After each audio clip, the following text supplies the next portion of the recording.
सातवां अध्याय।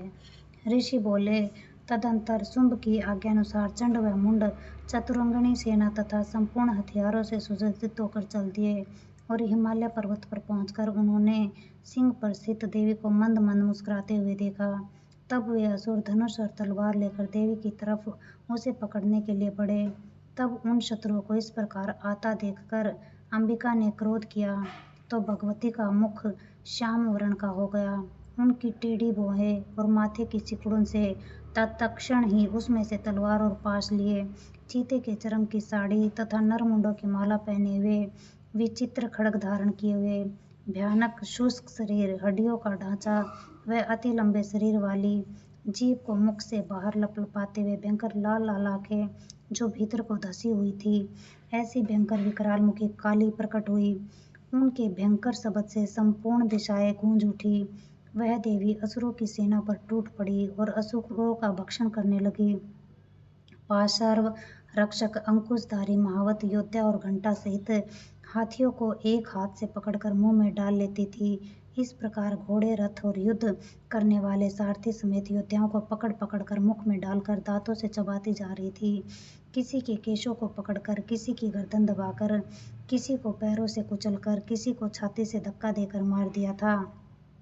उन दैत्यों को फेंके हुए अस्त्र और महाअस्त्रों को अपने मुख से पकड़ दांतों से दबाकर चूर्ण कर डालती थी।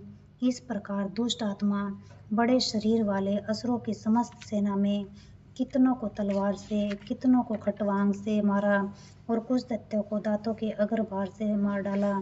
देवी के द्वारा क्षण मात्र में ही आसुरी सेना का विनाश होते हुए देखकर चंड उस अति भयंकर नेत्र वाली काली के सम्मुख बड़ी शीघ्रता से आया और उसने महाभयंकर बाणों की वर्षा करके तथा मुंड ने हजारों चक्र फेंककर भयंकर नेत्र वाली देवी को ढक दिया। काली के मुख में प्रवेश करते हुए वे चक्र इस प्रकार शोभित हो रहे थे कि मानो बादल में सूर्य के बहुतेरे मंडल प्रवेश कर रहे हो। तदंतर अत्यधिक क्रोधपूर्ण हो भयंकर गर्जना करते हुए काली देवी ने विकट अट्टहास किया। उस समय मुख में दांतों की प्रभा से वे अति उज्ज्वल दिखाई पड़ती थी। फिर देवी उठकर हैं शब्द का उच्चारण करती हुई तलवार लेकर महादैत्य चंड के पीछे दौड़ी और उसके केश पकड़कर खड्ग से उसका सिर काट दिया।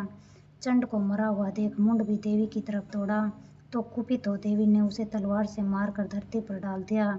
चंड और मुंड को मरा हुआ देखकर शेष बची हुई सेना भी वहां से भाग गई।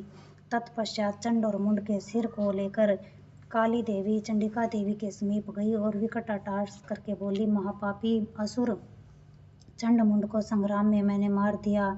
अब आप उस युद्ध यज्ञ में शुंभ और निशुंभ को मारना।